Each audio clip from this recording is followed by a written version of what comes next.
Hey guys, welcome back to my College Conversation podcast, and today we are going to be talking about the Kentucky Wildcats. If you can't already tell, got the Devin Booker jersey right here, and we're here with Brayson and not Kellen, but it's okay. At least we still got Brayson.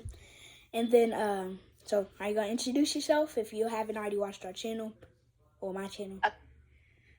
Okay, so my name is Brayson, and I'm Jace's cousin, and I'm going to be doing the podcast with him today. Yep. And Kellen's not here, so yeah. Yep. So let's get on to the video. So last year they lost to Michigan State, they lost to Gonzaga, UCLA, Alabama, South Carolina, Kansas, Arkansas, Georgia, and Vanderbilt twice, and then they lost to Kansas State in March Madness. But for the they had a tough schedule and they didn't lose to that bad teams, but they got some good wins. Excuse me. They beat Tennessee, Georgia, Texas A&M, Vanderbilt, and Florida twice, Mississippi State, Tennessee again, Arkansas, and Providence in March Madness as well. And then for the key losses, they lost Oscar Tshiebwe. He went to the NBA. He got signed with the Pacers to a two-way deal, and he averaged 16.5 points and 13.7 rebounds, and he was a monster, and he got Player of the Year last year. I still don't know how he didn't get drafted, but yeah, that's how it went. And then Jacob Toppin, he was also a great player. He averaged 12.4 points, and he went to the NBA and signed with the Knicks. I don't know if he's still there, but maybe he still did good. And then Cason Wallace, he went to the NBA. He went number 10 to the Thunder, which was a surprise to me because of all the injuries he had. But he still played really good at Kentucky, and hopefully he can continue that success into the NBA. And then Sahvir Wheeler, he averaged 7.7 points, and he went to Washington, and he was just a great floor general, even though he got injured as well. And then Chris Livingston, he went to the NBA. He was the last pick in the draft. He went to the Bucks, and he averaged 6.3 points. So he really didn't do much in his freshman year, but if you go to Kentucky and you're a one and done, then some team's probably going to want you. And then C.J. Frederick, he went to Cincinnati. He got injured as well. There was a lot of injuries for this team last year. But he averaged 6.1 points, and his field goal percentage was 35 and 32% from three. Even though he was better than that, it just didn't reflect in his stats. And then Lance Ware, he went to Villanova, and he averaged 2 points a game, and he was a great rebounder off the bench as well. Same thing with Damian Collins. He averaged 2 points and 2 rebounds, and he went to LSU. What do you think about those people, Brayson? Okay, so the last one you said, I feel great about it because LSU, the college I want to go to. Yeah. And I want to go to Duke. Duke, I would play basketball there, but LSU, I would play baseball. And as you know, I play baseball, so yeah. And Kellen's might go there. We have the same plan, so yeah. But yeah. I don't know, Kentucky had some really good players. They had really good players, but... And they had a lot of losses, too. They lost some really good players. Yeah. Mm-hmm. And then for their returners, they got Antonio Reeves back. He averaged 14.4 points. They maybe thought he would go to the draft, but he's coming back for his 5th or 6th year already, which is crazy because when we were little kids, we didn't have that many people doing 5 and 6 years. Well, we didn't really have any people before COVID happened, and then it's just a lot of people now.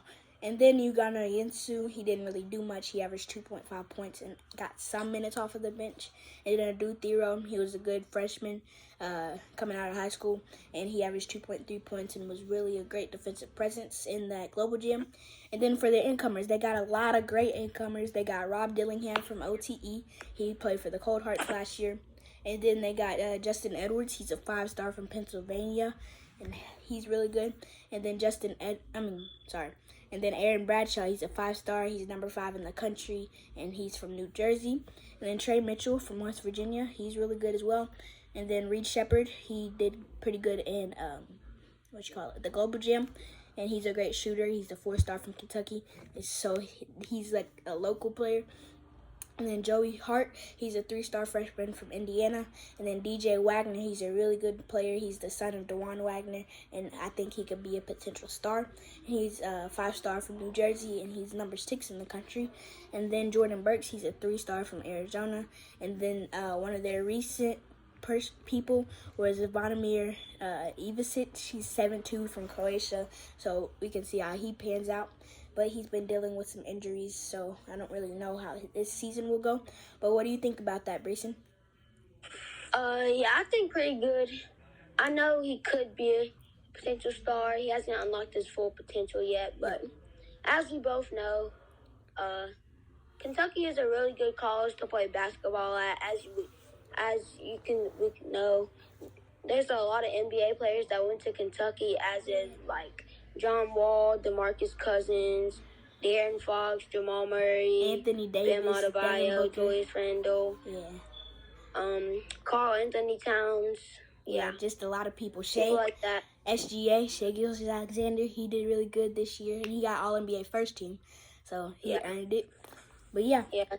And then for the record for next year, well, their schedule for next year, but they won the Global Jam, and then they played New Mexico State on November 6th, November 10th versus Texas A&M Commerce, November 14th versus Kansas in Chicago for the State Farm Champion Classic, and then November 17th versus Stonehill, and November 20th versus St. Joseph's, November 24th versus Marshall, and November 28th versus Miami, which is probably going to be a good game that I'm definitely tuning into, and then December 2nd versus UNC Wilmington, December 9th versus Penn before they travel to Atlanta to play UNC. Then they play at Louisville, which they're probably going to win, demolish them, and then December 29th versus Illinois State, and then January 6th. That's for their SEC schedule. And then in the middle of that, they play Gonzaga on February 10th to round out their non-con schedule. And that's going to be a really good game that I'm tuning into as well. What do you think about that schedule? It's pretty tough. Yeah, it is pretty tough.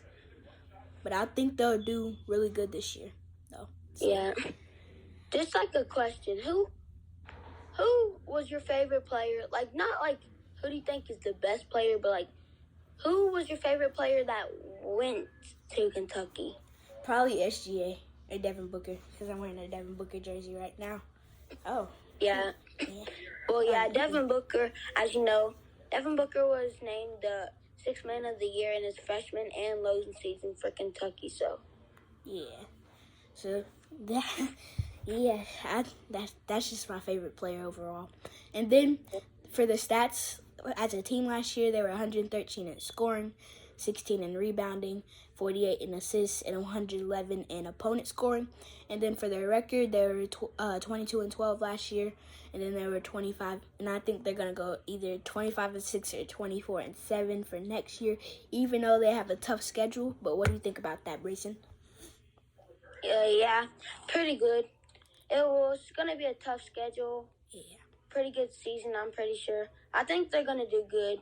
Yeah. Probably. What do you think their record's going to be? Speaking of Devin Booker, an American professional basketball player for the Phoenix Suns of the National Basketball Association, after playing college basketball for one season with the Kentucky Wildcats, Booker was selected by the Suns in the first round of the 2015 NBA draft with the 13th overall pick in 2017. At 20 years old, he became the youngest player to score over 60 points in a game, finishing with 70 against the Boston Celtics in 2019 at 22 years old. Booker became the youngest player in the NBA. You sound like you're reading from a Wikipedia page, bro. All right, but yeah. And then the next episode, thank you guys for watching. The next episode is LSU, and thank you guys for watching the College Conversation. This is the CC with JJ and Bray, and see you guys later.